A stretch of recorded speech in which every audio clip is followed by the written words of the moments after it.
අද අපිට කතා කරන්න තියෙන guys අපේ question set එකේ 15 ඔය බැලුවත් අපේ ප්‍රශ්න ටික අපේ first question එක වෙන්නේ what is the database relationship between the supplier table and GRN table write down in the ER diagram අපේ supplier table එක and GRN table එක අතර තියෙන සම්බන්ධය හත රිලේෂන්ෂිප් එක මොකක්ද කියලා අපිට ER එක මාක් කරන්න තමයි තියෙන්නේ. අපි බලුවොත්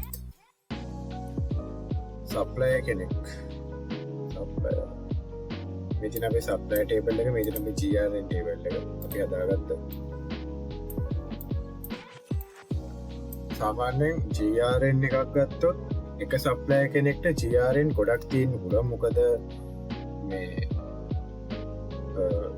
එක සප්ලයර් කෙනෙක් ප්‍රොඩක්ට් දෙක තුනක් ඒ ෂොප් එකට හෝ ඒ මේක මොබයිල් ෂොප් එකක් නිසා සමහරට ඩිස්ප්ලේ එතකොට මේ ෆෝන්ස් වලට අවශ්‍ය බැටරිස් ඒ මේ දෙකක් දෙන්න පුළුවන්. එතකොට අපි මේ දෙකට GRN දෙකක් විතර දෙනවා.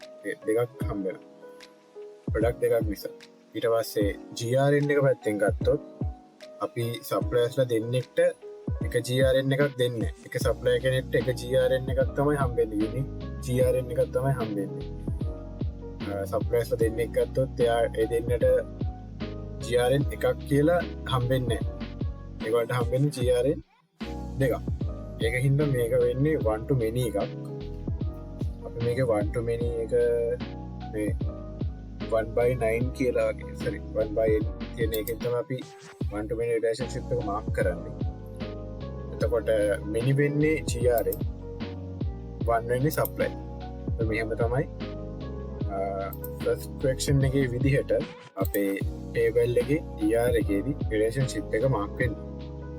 අපේ second question එකේදී අපිට කතා කරන්න තියෙන්නේ what is the database relationship between the GRN table and the product table. Write it down in the ER diagram. අපේ GRN table එක product table එක අතර relationship එක තමයි අපිට මේකෙන් පෙන්වන්න තියෙන්නේ.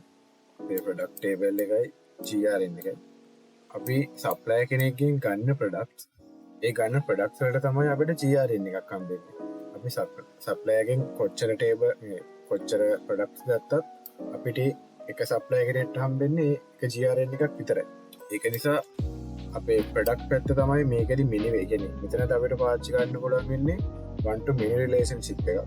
කලින් වගේම ඉතින් මේකෙදි many වෙන්නේ product පැත්ත. මොකද product කොච්චර තිබ්බත් ඒ supplier හම්බෙන්නේ එක GRN එකයි. GRN දෙක තුනක් හම්බෙන්නේ ඒක product එක ගන්න quantity එක අනුවත් product මෙච්චරක් ගත්ත කියලා. එතකොට මේ විදිහට one to many එකක් තමයි create වෙන්නේ මේ second question එකේ ප්‍රශ්නේ විදිහට. ඊළඟ question එක. What is the database relationship between the product table and the stock table? Write it down in the ER diagram. අපේ product table එක stock table එක අතර relationship එක මාක් කරන්න තමයි අපිට මේකේ තියෙන්නේ. අපි ගත්තොත් අපිට තියෙන එක stock එකයි මේ හැම product එකකම වටෙන්නේ අපේ stock table එකට. කියන්නේ අපේ stock දෙකක් නෑ. එක stock එකයි තියෙන්නේ. කියන්නේ අපි තියාගන්න එක. උනාට මේ product එකක් ගත්තොත් අපි කාල දෙකක නිකන් product එකක් ගත්තොත් සමහරක් විට අපි ගමු මාස දෙක තුනක ටයිම් බිට්වින් එකක් ගත්තොත් සමහරක් විට එකක් රුපියල් 1000කට වගේ තියෙන එක ඊළඟ මාස විතර වෙද්දී 1500 වුණා කියමුකෝ. එතකොට ඒ දෙකක් එතකොට ඒක product දෙකක් විදිහට තමයි එන්නේ. ඉතින් ඒක product දෙකක් වුණත් ඒ දෙක වැටෙන්නේ එකම ස්ටොක් එකකට. ඒක නිසා මේක අයිති වෙන්නේ one to many relationship එකක් කලින් වගේම. එතකොට මේකේ many වෙන්නේ product table එක නිසා product table එක මාක් කරගන්නවා. sorry. මේක many වෙන්නේ product table එක මාක් කරලා stock table එක මාක් කරනවා. මොකද stock table එක වෙන්නේ 1. මොකද අපිට stock එකයි තියෙන්නේ. What is the database relationship between the product table and the customer table? අපේ product table එකයි customer table එකයි අතර relationship එක තමයි මේකෙදි අපිට මාක් කරන්න තියෙන්නේ. අපි මේක හදාගමු. right. මෙතනදී අපි ගත්තොත්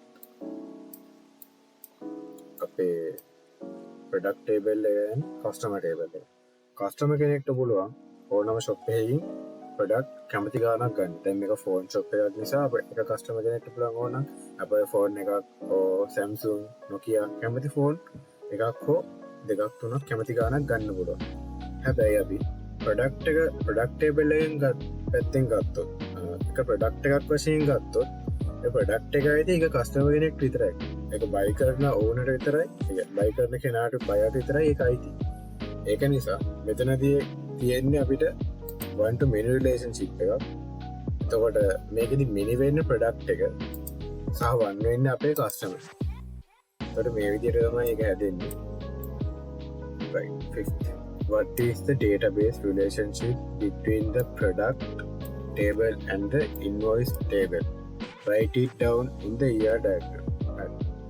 අපේ product table එකයි invoice table එකයි අතර relationship එක තමයි අපිට මේකෙදී හදන්න තියෙන්නේ. මෙතනදී අපි ගත්තොත් invoice එකක, ඒ කියන්නේ එක invoice එකක product ගොඩක් තියෙන්න පුළුවන්. customer කෙනෙක් ගන්න product ඉස්සර කතා කරාගේ customer කෙනෙක්ට පුරන්නේ ගොඩක් product ගන්න. ඒකින්ද ගන්න product ඔක්කොම එක invoice එක එයාට හම්බෙන්නේ. ඒක one.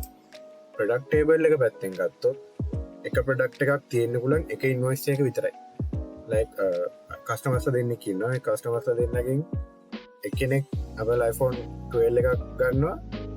ඒ ෆෝන් එකම ආපහු අනිත් එක්කෙනාගේ මේ ඉන්වයිස් එකේ තියෙන බෑ මොකද මේක ෆෝන් ෂොප් එකක් නිසා ඒක ෆෝන් එකේ තියෙන එමි නම්බර්ස් එක ප්‍රොඩක්ට් එකකට තියෙන්න පුළුවන් එක ඉන්වයිස් එකක් විතරයි. එතකොට මේකේ තියෙන්නේ one to many relationship එක. මේකේ many වෙන්නේ product table එක and one වෙන්නේ invoice table එක. කලින් වගේ තමයි. Sixth step. What is the database relationship between the customer table and the invoice table? Write it down in the year diagram. අපේ customer table එකයි invoice table එකයි අතර relationship එක තමයි අපිට මේක මාක් කරන්න තියෙන්නේ.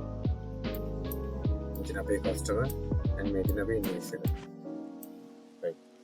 මේ කතාවේදී customer එක customer කෙනෙක්ට මේකෙදී එක customer කෙනෙක්ට invoice ගොඩක් තියෙන්න පුළුවන්. හැබැයි එක invoice පැත්තෙන් ගත්තොත් ඒක invoice එකක් තියෙන්න පුළුවන් ඒක customer කෙනෙක් විතරයි. එතකොට මෙතනදී අපි පාවිච්චි කරන්නේ one to many relationship එකක්.